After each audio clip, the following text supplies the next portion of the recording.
Բարև ձեզ սիրելի ռադիոլսողներ եւ ռադիոդիտողներ, ձեր ռադիոընթունիչները FM 106 եւ 5 հաճախականության վրա են, եթե մեզ լսում եք, կամ դուք մեզ դիտում եք լրատվական ռադիոյի գործարար ալիքի կամ Արմեն Դարփինյանի YouTube-յան էջում, մենք Դարփինյանի ժամն ենք սկսում, ես Դավիթ Խումարյանն եմ, երկրորդ խոսափողի մոտ եմ, առաջին խոսափողի մոտ հաղորդման հեղինակն է։ Բարև ձեզ սիրելի Դավիթ եւ սիրելի դիտողներ եւ լսողներ, մեզ նոր տաղավարից։ Այո, նոր տաղավարից։ Շնորհավոր եմ նոր տաղավարը 106 եւ 5 գործարար ալիքի եւ ցականամ ամենայն հաջողություններ։ Շնորհակալ եմ շատ սիրելի ռադիոլսողներ, իսկ ավելի շուտ ռադիոդիտողներ, որովհետեւ ռադիոլսողները մեզ չեն տեսնում։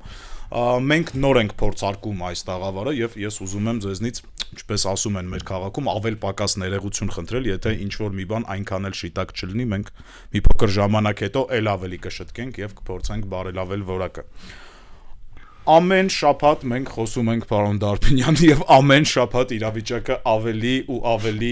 վատն է դառնում։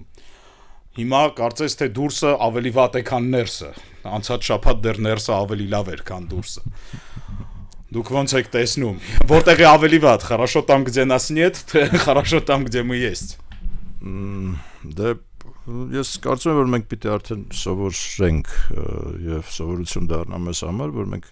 ապրում ենք շատ բարդ ժամանակահատվածում, շատ բարդ իրավիճակներում ենք գտնվում եւ ըստ այդմ պիտի մեր վարքագիծը, մեր անելիքները եւ շեշտադրումները կարողանանք ճիշտ դնենք, հա, եւ կարողանանք ճիշտ հաշվարկել, ինչ ենք անում, ինչպես ենք անում, Դավիթ ջան, բայց ես սկզբից կուզեի անդրադառնալ երկու դիտարկման, ուրեմն 2006 թվականի հունիսի 15-ին Հայաստանի Հանրապետության ազգային ժողովը ընդունեց օրենք ՀՀ դրոշի մասին, Հայաստանի Հանրապետության պետական դրոշի մասին։ Եվ ըստ այդմ հունիսի 15-ը հռչակված էր որպես ՀՀ պետական դրոշի օր։ Դրանից հետո անցավ 12 տարի, 2017 թվականին ընդունվեց մեկ համապարփակ օրենք ընդհանրապես Հայաստանի Հանրապետության պետական խորհրդանիշների մասին։ Եվ կարծես թե մոռացան այդ օրը, դրոշի օրը, եւ երեք ոմանք շատ հազվադեպ դեպքերում, որոնք որ հիշում էին դրա մասին, իրար շնորհավորում էին,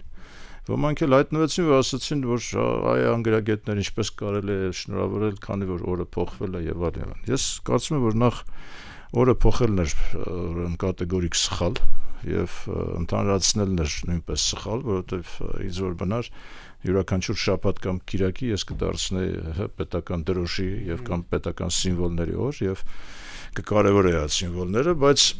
առիթ եղավ խոսենք դրոշի մասին այն իմաստով, որ մենք բացարձակ իմ կարծիքով անհարգալից ենք մոտենում մեր պետական դրոշին, հատկապես դրա գույներին, համատարած է դեղին գույնի օգտագործումը մեր դրոշի, ուրեմն ներքևի հատվածում։ Ես պիտի հիշեցնեմ բոլոր պատկան մարմիններին, որ այդ անարգանքը մենք իրավունք չունենք թույլատրել։ Այսինքն շատ դեպքերում անգամ պետական մարմինները, որ սկսում են զարդարել իրենց տարածքը, զարդարում են կարմիր կապույտ եւ դեղին գույներով, ինչը բացարձակ անհարգանք է մեր պետական ուրեմն սիմվոլի նկատմամբ, որը մեր դրոշն է, հիշեցնեմ, որ նարնջագույնը դա մեր առարչական բնույթն է, աշխատանքի նկատմամբ հայ ժողովրդի մեր ազգի մոտեցումն է եւ պատկառանքը դրա սիմվոլն է, հա, նարնջագույնը եւ շատ գեղեցիկ է մեր դրոշը եւ բոլոր նրանք, ովքեր ապականում են այդ դրոշը, բոլոր այն նրանք, ովքեր արտադրում են նման դրոշներ, հա, պիտի պատասխանատվության կանչեն։ Շատ լուրջ ուշադրություն է պետք սրան դարձնել, որովհետեւ ես համարում եմ, որ դեղին գույնի օգտագործումը ուղղակի անթույլատրելի է, անարգանք է մեր պետական սիմվոլիկայի նկատմամբ։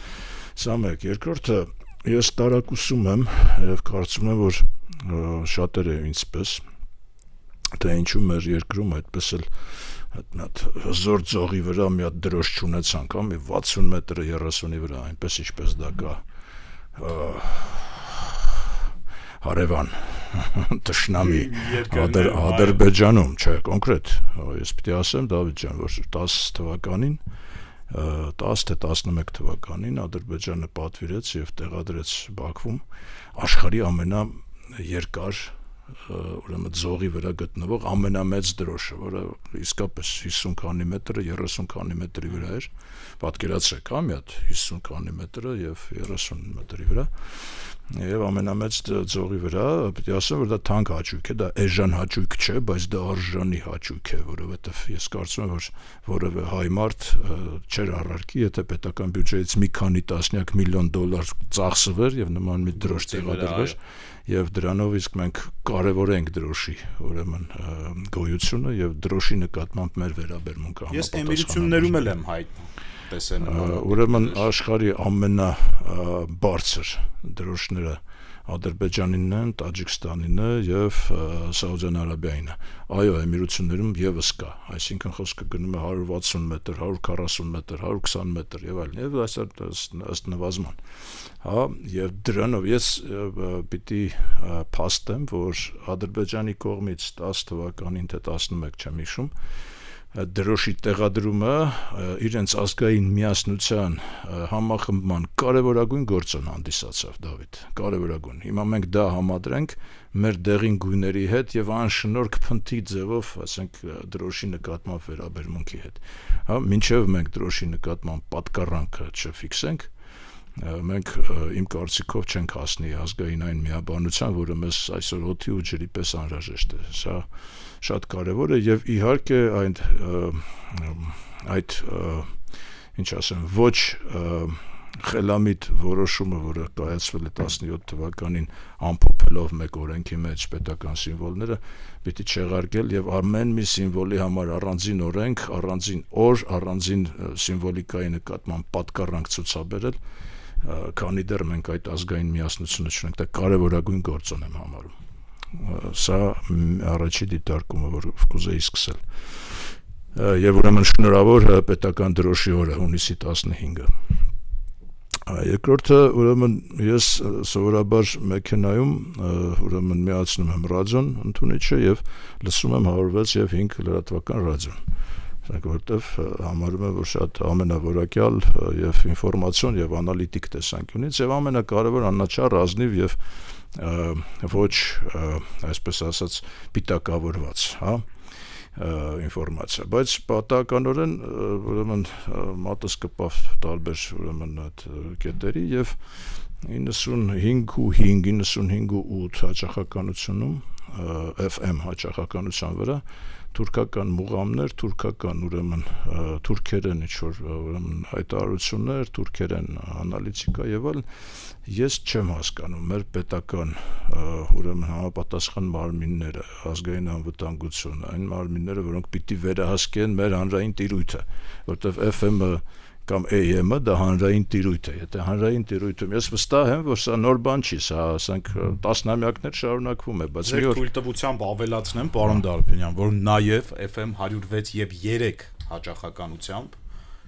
Իգդիր քաղաքից շատ հզոր հաղորդակով հեռարձակվում է թուրքական ռադիոկայան, որը խանգարում է եւ մեզ, եւ FM 106 հաճախականության վրա աշխատող գործընկերներին։ Դավիթ ջան, դե իմ կողմից սա այս հարցի արծարծումը նպատակ ունի պատկան մարմիններին ամոթանք տալ, հա, որովհետև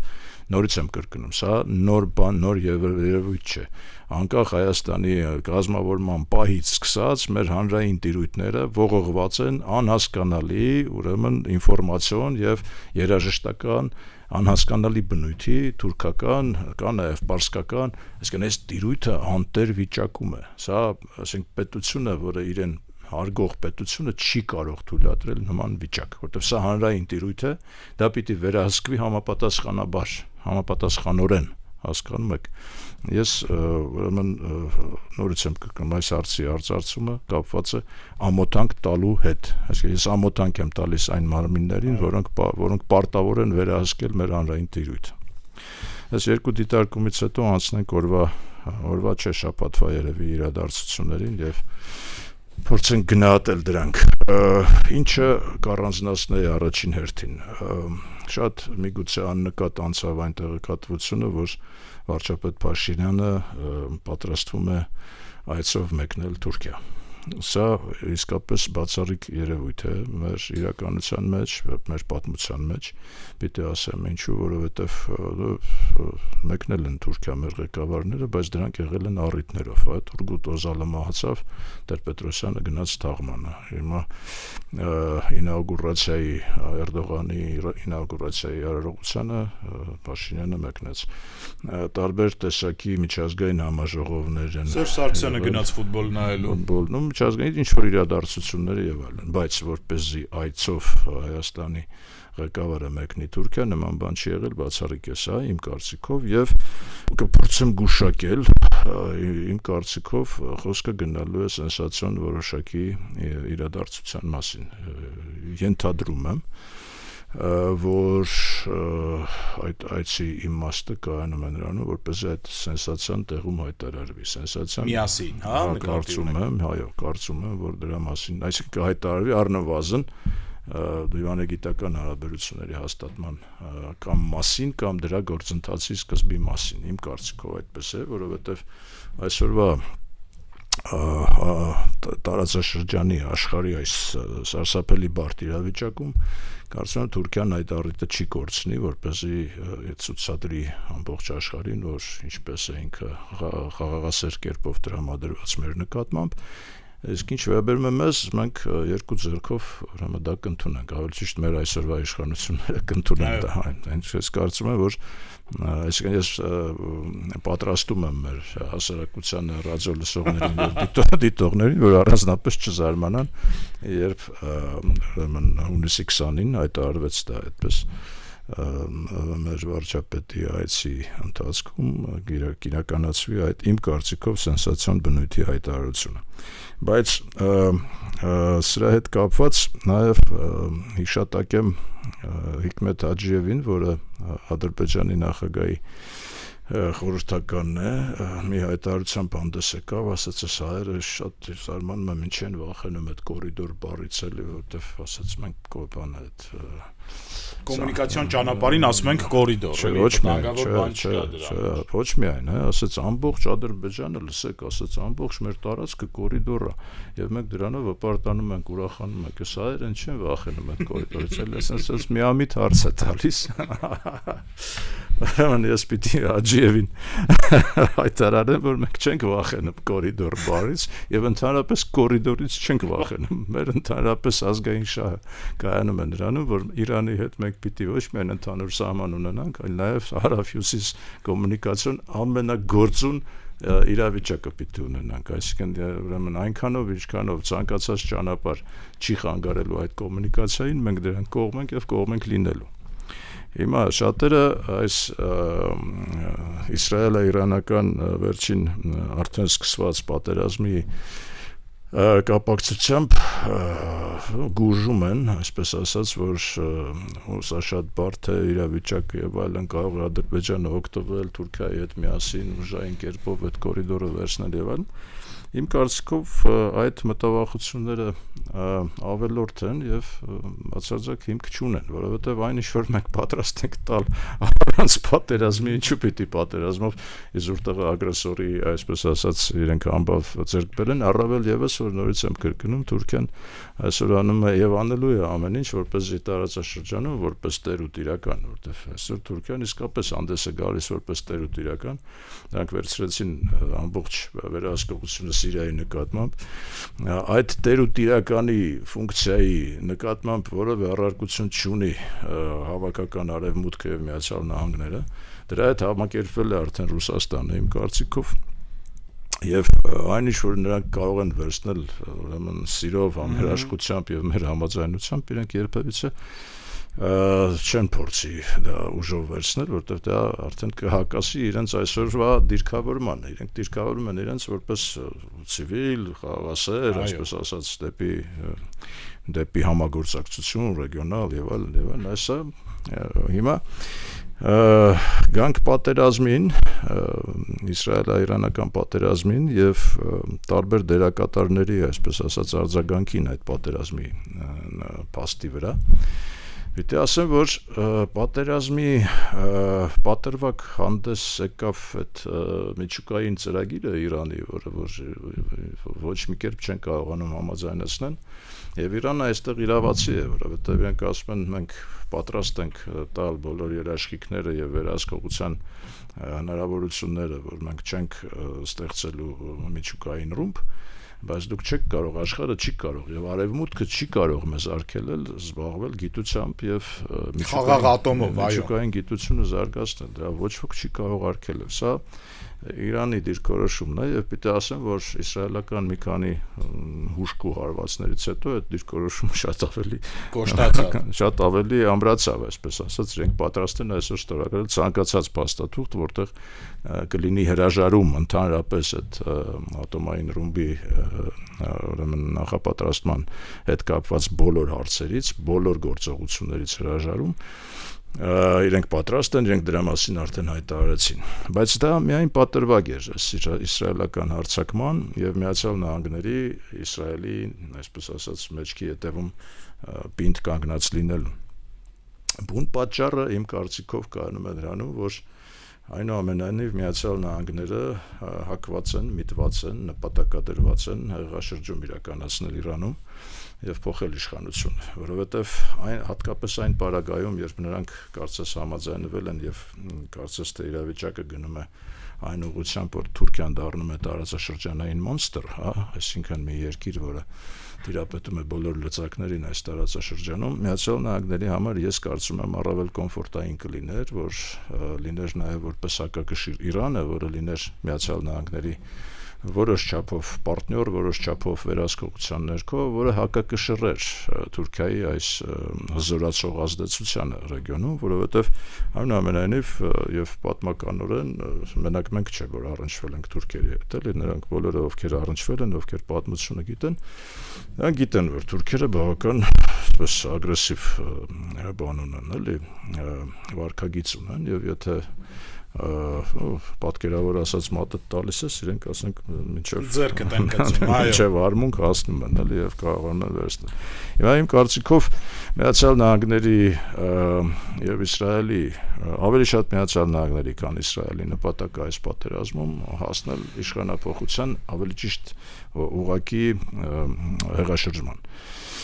Կարողանան նրանք դրան հասնել, թե ոչ, սա արդեն այլ խնդիր է, բայց փաստը մնում է փաստ, որ այսօրվա պատերազմը այլևս զորքի մասին չէ, այլևս թվաքանակի մասին չէ, զինվորի մասին չէ, այդքան ինչքան տեխնոլոգիայի մասին է։ Դուք որ այս վերջի սրացումից խոսում եք, ես ուզում եի ձեզ եւ մեր ռադիոլսողներին, ռադիոդիտողներին վերադարձնել մեր նախորդ թողարկման վերջին հատվածը, որտեղ մենք խոսում էինք, դուք մեզ պատմում էիք նրա մասին, որ Իսրայելում ամիսը 1 միլիարդ դոլարի ներդրում է արվում ուսանողական ստարտափների մեջ, համալսարանական եւ ուսանողական ստարտափների մեջ, ու երբ դու կարողանում ես ամիսը 1 միլիարդ ներդրում անել համալսարանական ստարտափների մեջ, դու քո թշնամու գիտնականին սպանում ես իր իսկ տանը միանգամից 9 հոգու առանց շենքը առանձնապես վնասելու։ Այսինքն տեղ պատճառահետևանքային կապը հստակ է, ով աշխատում է իր ուսանողների հետ տենց, պատերազմում է տենց, նեղացնում է, խեղճացնում է իր թշնամուն, որը մի քանի հազար կիլոմետր հեռու է իրանից գտնվում։ Այո, սա այլևս արդեն փաստ է այսօրվա աշխարհում, մենք տեսնում ենք, որ տեխնոլոգիաները հաղթում են պատերազմներում եւ Իսրայելի առավելությունը այսօր միայն դրանում է, իսկապես մենք տեսնում ենք եւ աշխարհը ապշահար է լինում, թե ինչպես կարելի է մեկ օրում վերացնել, ասենք 20 գեներալների ամբողջ վերնախավը ազգային բանակի Իրանի ստեյության ոչնչացվեց։ Այո, Իրանը հակահարված է հասցնում հրթիռներով, իրենց հրթիռներով նրանք ուժեղ են, վատ չեն եւ կարծես թե 10%-ը հասնում է նպատակի, որը էլի քիչ չէ, այսինքն այդ քանակների մեջ իհարկե հավերվածություններ կան նաև Իսրայելում, այդպես չէ որ նրանք ասենք անպատիժ են մնում այս ամեն ինչի արդյունքում, բայց տեխնոլոգիաները հաղթում են։ Հիմա տեսեք թե ինչ է, ինչպես է աշխարհը արձագանքում, հա։ Միացյալ Նահանգները պարզ է Իսրայելի ամբողջ արևմուտքը, անգամ Ֆրանսիան, որը կարծես թե ամենամոտ բարեկամն էր այս տարածաշրջանում, եվրոպացիներից ամենամոտն էր Իրանին, պաշտոնապես հայտարարեց, որ պաշտպանելու է Իսրայելի դիրքորոշումը, ճիշտ է Մակրոնը խոսեց Պեզեշկյանի հետ եւ կոչ արեց, այսպես ասած, հանդարտության, խաղաղության եւ այլն, բայց այնուամենայնիվ արևմուտքը դիրքավորվել է, նրանք Իսրայելի կողմնակիցն են եւ չեն պաշտպանելու որևէ պարագայում չեն պաշտպանելու Իրանին։ Ռուսաստանը հակառակը պաշտպանեց Իրանին, որովհետև ստրատեգիական համագործակցության փաստաթուղթ ստորագրեց վերջերս եւ կարծես թե հակաօդային պաշտպանության գծով որոշակի օժանդակություն ցուցաբերում է, արդեն սկսել է ցուցաբերել։ Չնայած ես չէի ասի, որ այդ օժանդակությունը այսպես ամբողջ թափով չէ, բայց այնուամենայնիվ Ռուսաստանը դիրքավորվեց Իրանի կողմնակիցների շարքում։ Պակիստանը նույնպես ես միջուկային տերություններն եմ հիշատակում հիմա, Պակիստանը դիրքավորվեց, շատ կարևոր էր Թուրքիայի արձագանքը իմ կարծիքով, Թուրքիան արևան է, բնականաբար Իրանին եւ չէր կարող հանդես գալ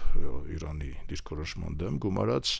Թուրքիան օգտագործեց այս առիթը, որպես մեկ անգամ եւս աշխարհին հիշեցնի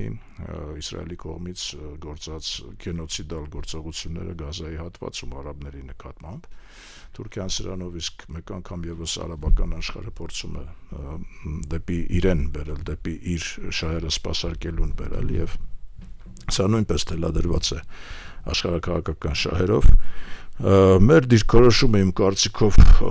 բացարձակ բնական է, որովհետև Իրանը միշտ եղել է մեր հարևանը եւ մենք պիտի ուրեմն մեր վրդովմունքը հայտնեինք Իսրայելի գործողությունների նկատմամբ, հեռախոսազրույցներ տեղի ունեցան եւ այլն, այդ պարզ է, շատ հետաքրքիր էր Ադրբեջանի ուրեմն արձագանքը, նրանք միանգամից գնացին արդարանալու ճանապարհով, մենք երբեք չենք տրամադրի մեր տարածքը Պարսկաստանի վրա հակաիրանական ինչ-որ գործողությունների համար, այսինքն ռուսներն ասում են տվյալ դեպքում Նավարիա իշապ կգարիդ, հիմա չգիտեմ ինչքանով է դա արտարացված կամ ոչ, բայց ամեն դեպքում սա նույնպես շատ հատկանշական էր։ Ես չեմ կարծում, որ որևէ մեկը կարողանա ապացուցել, որ Ադրբեջանը իր տարածքը տրամադրել է, ամենայն դեպս եթե նրանք դա արել են, դրանք հույժ գաղտնի, հույժ քողարկված արած կլինեն այդ ամեն ինչը, բայց այնուամենայնիվ այդ այսպես ասած նստվածքը կմնա, էլի, եւ Իրանի մոտ կմնա իմ կարծիքով եւ այնուամենայնիվ այն ոգևորությունը, որով Իրանը շնորհավորեց Ադրբեջանին Ղարաբաղը տիրանալու կապակցությամբ, իմ կարծիքով հիմա Իրանում էլ կսկսեն նույնպես, ասենք, կշռել արժեր, որ կշռադատել եւ կհասկանան, որ դա այդքան էլ այդպես պետք է չոգևորվեն իրենք, էլի, այն որ Ղարաբաղի տարածքը եւ հատկապես հայ-իրանական սահմանը այդ ընդլայնվել էր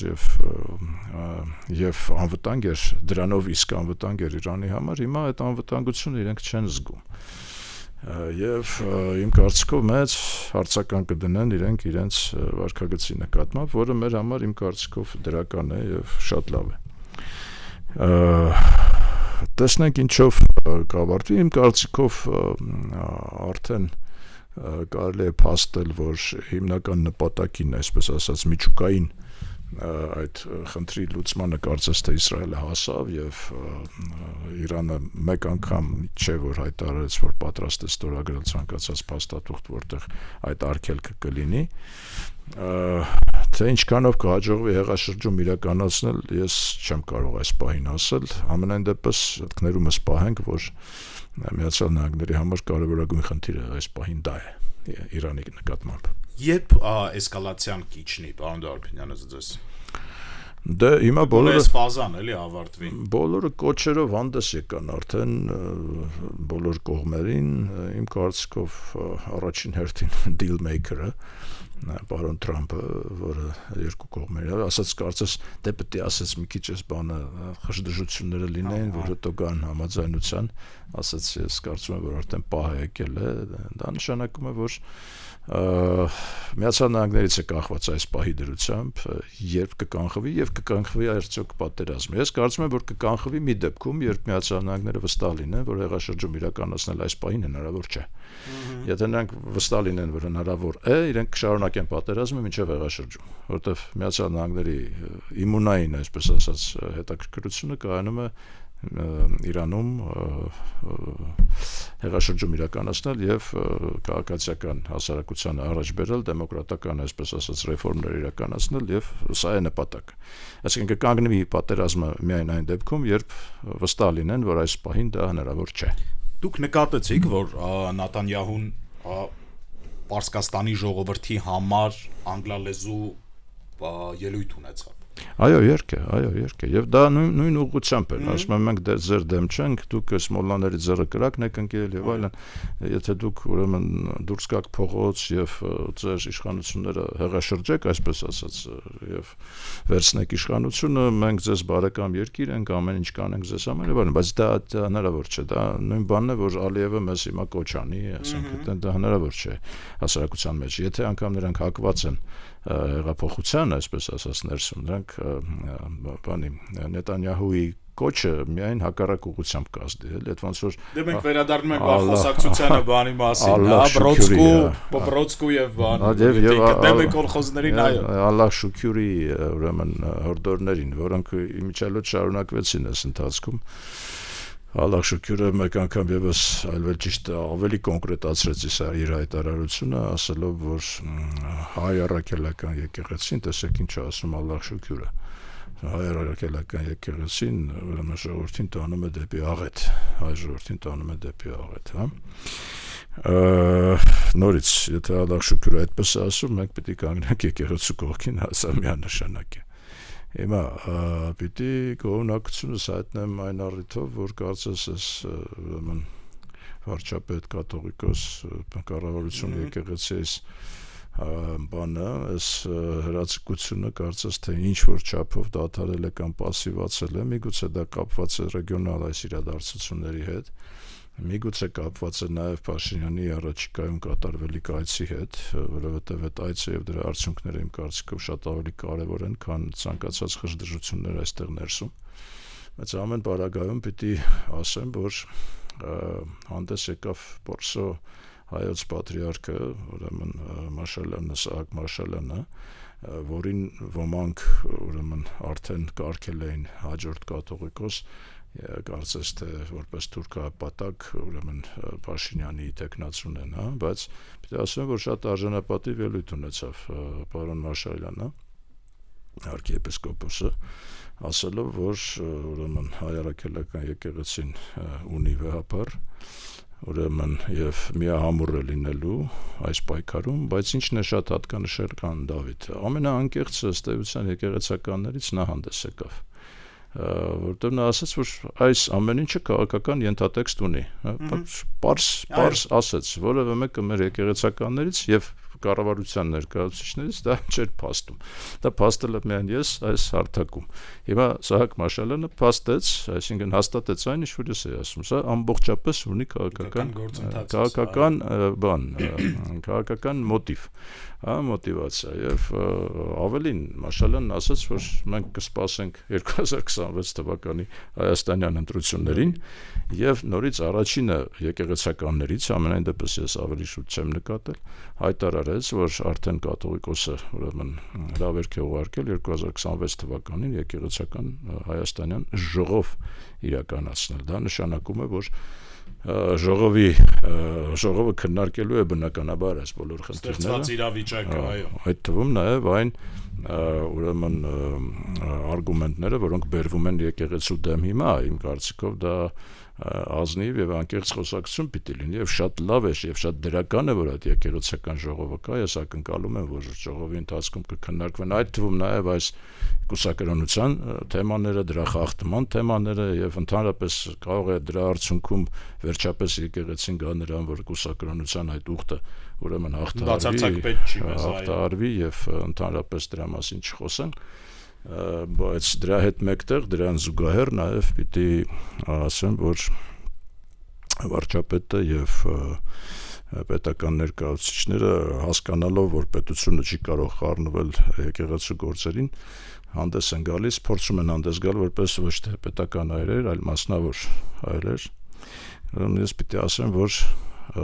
Հայաստանում այս պայդրությամբ առնվազն գոյություն ունի 320 մարդ, պետական պաշտոնյաներ, որոնք երբևիցե որևէ պարագայում իրավունք չունեն, ոչ բարոյական, ոչ իրավունք չունեն հանդես գալու որպես մասնավոր անձիկ։ Դա հանրապետության նախագահն է, որը երկրի պետության գլուխն է ավելի ճիշտ ըստ սահմանադրության։ Դա հանրապետության վարչապետն է, որը երկրի ղեկավարն է։ Դա ազգային ժողովի նախագահն է, որը խորհրդարանական երկրում ներկայացնում է ուրեմն կարևորագույն մարմինը երկրի, եւ դա մեր երկրի բոլոր դատավորներն են, Դավիթ ջան։ Այո, իրանք մասնավոր կարծիք չունեցող մարդիկ են։ Բոլոր դատավորները, մենք ունենք 310 դատավոր, գումարած ուրեմն 7 հոգի կա սահմանադրական դատարանի դատավորներ, դրանք իրավունք չունեն հանդես գալու որպես մասնավոր անձինք, հասկանում ես, դա էլ իրենց ուխտն է։ Եք իրավունք չունեն, այսինքն դու արդեն վերցրել ես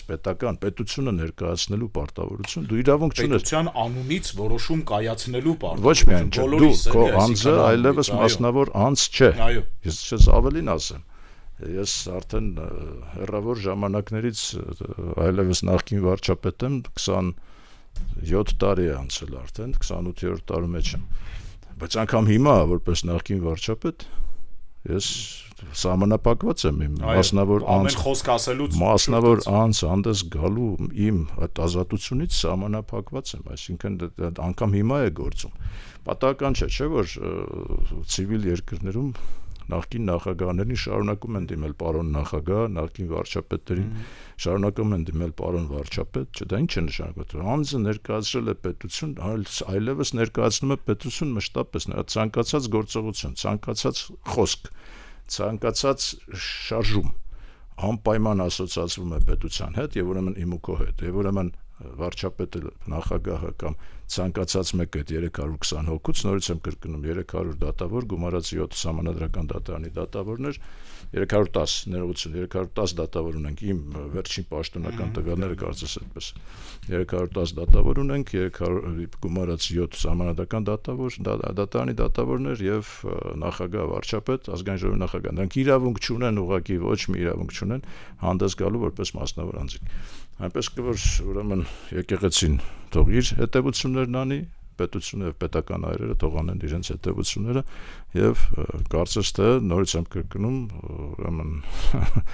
հավատանք որ այս ամեն ինչը որպես անախորժություն անցավ գնաց եւ մենք դրան այլևս չենք անդրադառնալու հիմա միջազգային անցուդարձից մի քանի բան որը մեզ է վերաբերում ես նկատեցի որ Հնդկաստանը Եվրոպայի հետ, Եվրոհամայնքի հետ եւ հանձնաժողովի հետ քննարկում է ստրատեգիական համագործակցության մասին մի փաստաթուղթ, որտեղ ամեն ինչի մասին խոսվում է ներառյալ ազատ առևտրի ռեժիմը։ Հնդկաստանը հսկայական պարտներ է եւ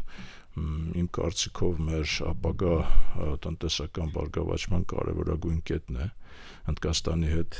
ուրեմն հարաբերությունների զարգացումը եւ այդ իմաստով տրանզիտ հանդիսանալը Հնդկաստանի եւ Եվրոպայի միջև։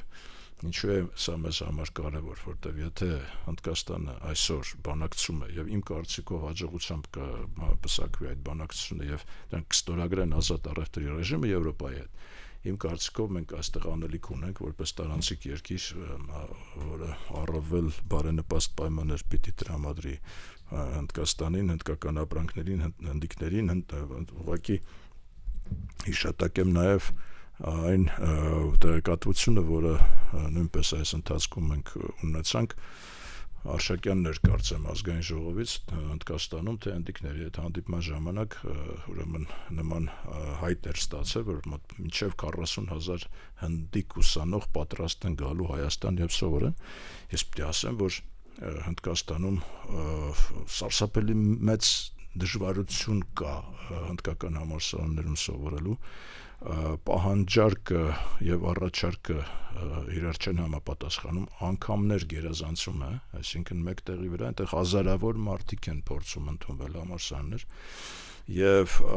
հազարավոր եթե ոչ միլիոնավոր տաղանդավոր հնդիկներ մնում են առանց բարձրագույն կրթության եւ ամբողջ աշխարհով մեկ փորձում են փնտրել թե որտեղ կարող են իրենք ստանալ այդ կրթությունը որպեսզի դրանից հետո կարողանան աշխատել տարբեր երկրներում Հա, եւ Հայաստանը այստեղ կարող էր մատուցել այդ ծառայությունը, դա հզոր ծառայություն է, դա կրթության արտահանում է, ըստ էության դա կրթության կրթական համակարգի էքսպորտ է։ Այսօր մենք ունենք մոտ երևի 2000 ոչ ավել հնդիկ ուսանողներ, բայց 40,000 թիվը պատկերացնում եք ինչ է, եւ ես կարծում եմ, որ 100,000, 200,000, բայց ի՞նչն է մեզ խանգարում, ենթակառուցվածք չունենք, հանրակացարաններ չունենք, միջավայր չունենք, որտեղ նրանք կարողանան սովորեն, եւ առաջին հերթին իմ կարծիքով պետական հոգացության առարկա պիտի դառնա այդ միջավայրի ստեղծումը, որ խոսքը ոչ միայն հնդիկների մասին է գնում, ընդհանրապես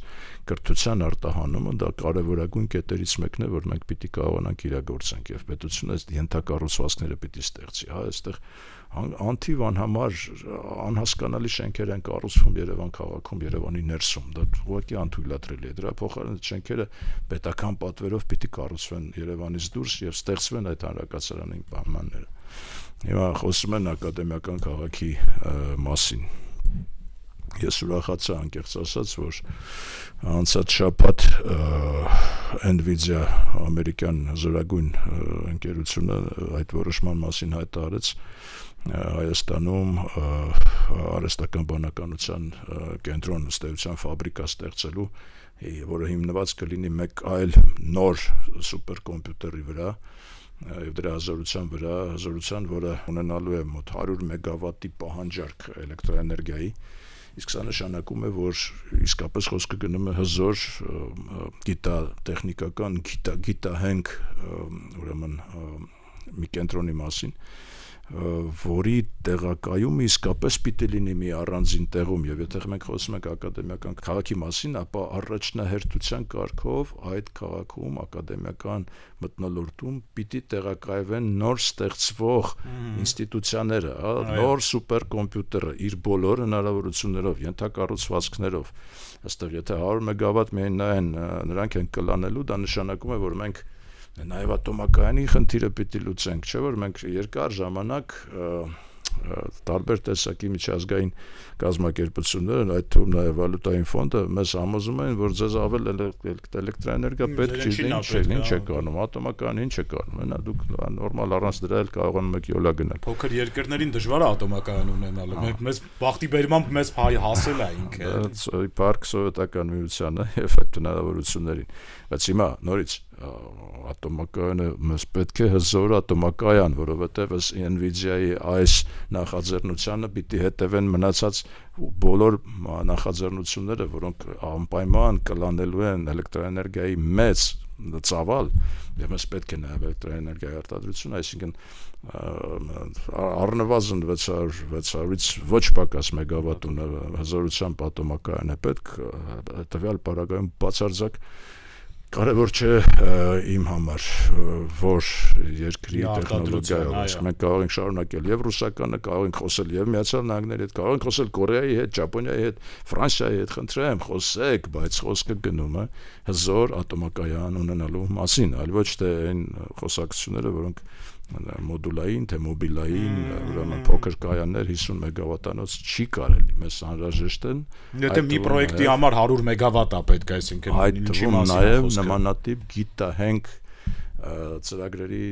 սպասարկման համար, հասկանում եք, որտեղ մենք պիտի այդ հնարավորությունը ստեղծենք, որ այդ ընկերությունները գան երկիր։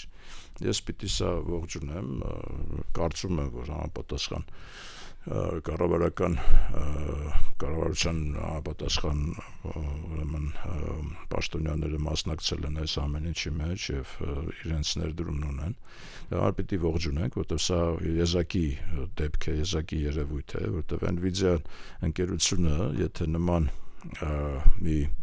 կենտրոն է ստեղծում Հայաստանում, սա նշանակում է Հայաստանը արհեստական բանականության համաշխարհային քարտեզում տեղ է գրավում արդեն, հա, իսկ սա արդեն քաղաքական որոշում է, սա ոչ միայն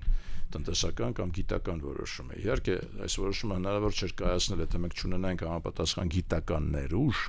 մենք ունենք այդ ներուժը եւ դա է մեր առավելությունը։ Բայց նաև պիտի ասեմ, որ իմ կարծիքով այստեղ նաև քաղաքական որոշման խնդիր էր եղել եւ հավանաբար Միացյալ Նահանգների համապատասխան ատյանները դրան տվել են ռուսական դաբրո։ Այսքանը երևի Դավթ ջան այսօր։ Սիրելի ռադիոլսողներ եւ ռադիոդիտողներ, շարունակեք լսել FM 106.5-ը, մենք հաջորդ շաբաթ նորից կհանդիպենք, սա Դարփինյանի ժամներ, առաջին խոսափողի մոտ պրոֆեսոր Արմեն Դարփինյանն էր, երկրորդ խոսափողի մոտ Դավիթ Խումարյանը, կհանդիպենք։